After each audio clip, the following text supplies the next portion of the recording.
Gornjesavski muzej vsako leto pripravi in organizira delavske železarske igre, ki potekajo na Stari Savi.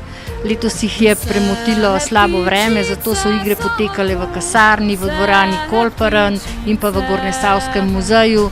Pridružila pa se je tudi glasbena šola. Udeležili so si jih otroci nižjih razredov. Prikorakala bo pomlad, pridi s petjem in glasbo.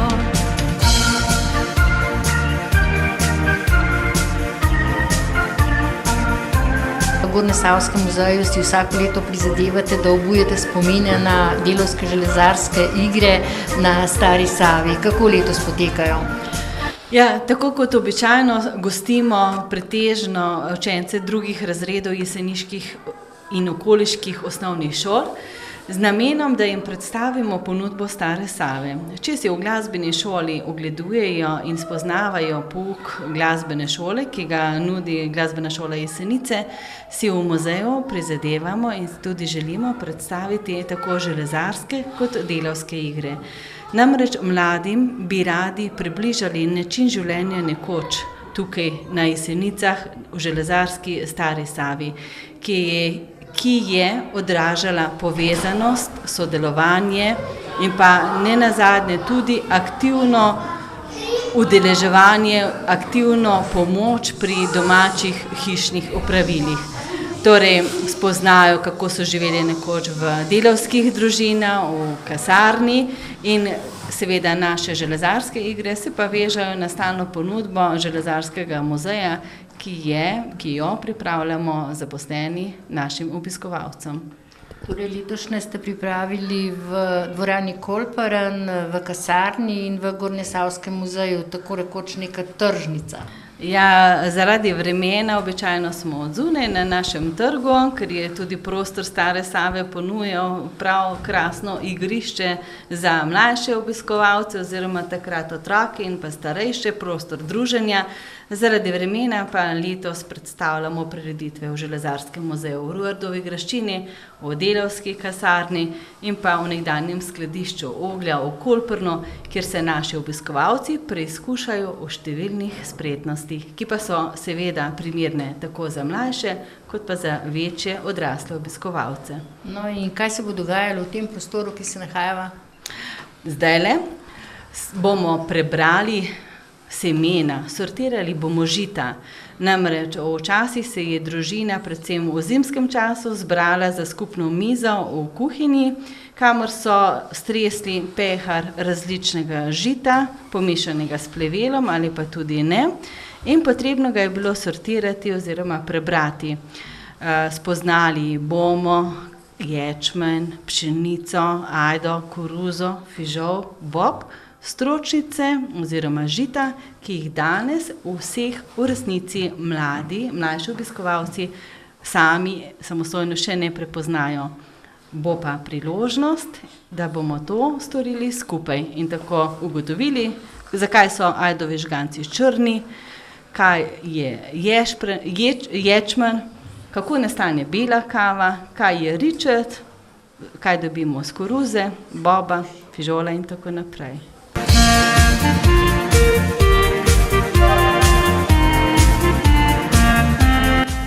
Zdenka Tahir-Torkar v kasarni na Stari Savi se nahaja v delavski kuhinji, ki vam zdaj služi za etnološko razstavo. Ja, tako je leta 2005, potem ko je bila ta stavba obnovljena in vemo, da je bilo tudi spomeniško zaščiteno, smo postavili etnološko zbirko, v kateri je vključena tudi rekonstrukcija delavskega stanovanja, ki kaže na opremo iz 30. in 40. let 20. stoletja. In v njej občasno pripravljamo tudi kakšne pedagoške delavnice, recimo otroci se preizkušajo v pripravi delavske kave, torej jim priskrbimo ječmen, ga spražijo, imamo več mlinčkov, da zmeljejo in potem skuhamo, seveda posebej skuhamo kavo, ker včasih pač so rekli, da so zvečer pa zjutraj jedli kofe pa kruh in nekako, da jim približamo tisti čas. Kako otroci poznajo predmete v stari delavski kuhinji?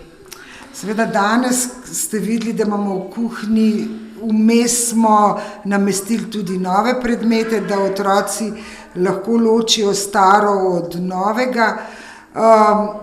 Mislim, da nekako to že vedo, da plastika ni sodila 70 let nazaj. Mogoče jih se zmotijo pri tem, recimo, če je porcelanasta lepa skodelica, pa je zraven nova emajlirana, pa jim to ne gre skupaj. Mogoče mislijo, da kar je staro, ne more biti toliko lepo, pa jih včasih potem tudi pokažemo, da so tudi stare stvari lahko dobre, pa kakšne tudi lepo izgledajo. Otroci verjamejo, da včasih računalnikov ni bilo?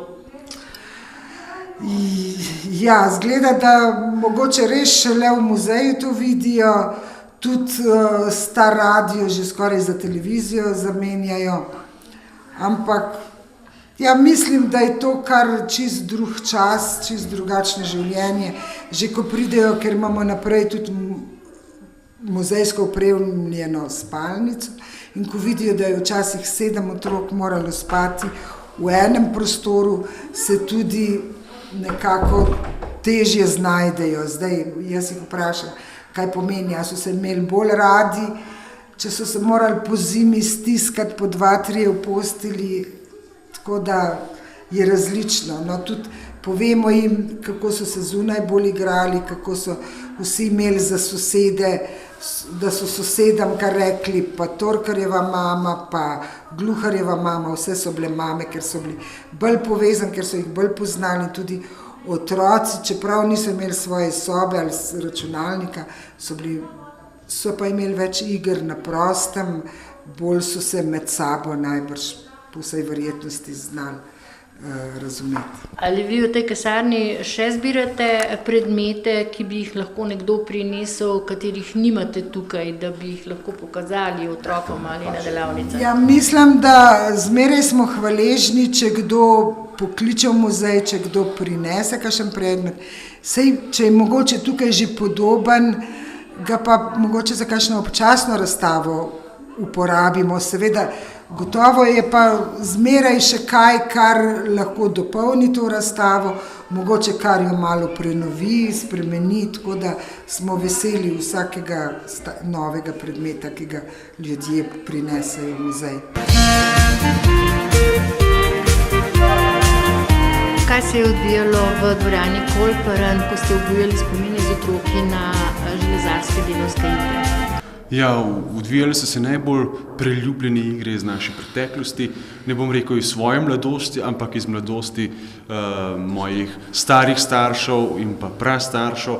Tako so otroci imeli priložnost metati korce, poganjati železne obroče čez celotno banketno dvorano Kolperen.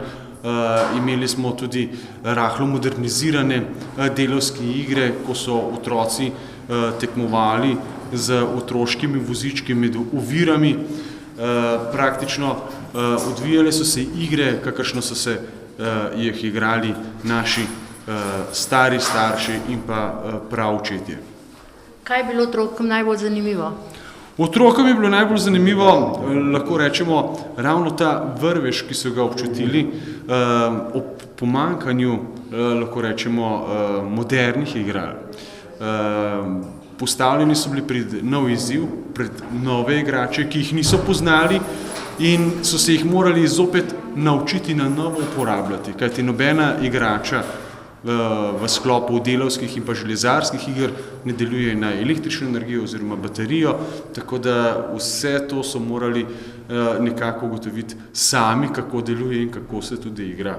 So se otroci predstavljali, včasih so po teh vozičkih vozili rudo, tokrat pa so oni vozili medvedke, punčke. Seveda, čisto drugače je bilo. S pravo rudo niso operirali otroci, kajti prvič je pretežka, lahko se bi kdo tudi poškodoval, zato so bile nekatere igre, kot je tudi ta igra prevoz rude, rahlo modernizirana, lahko rečemo, primerna današnjim časom, tako da je igra še vedno zabavna, da ima poučno noto in hkrati tudi, da je varna za naše otroke.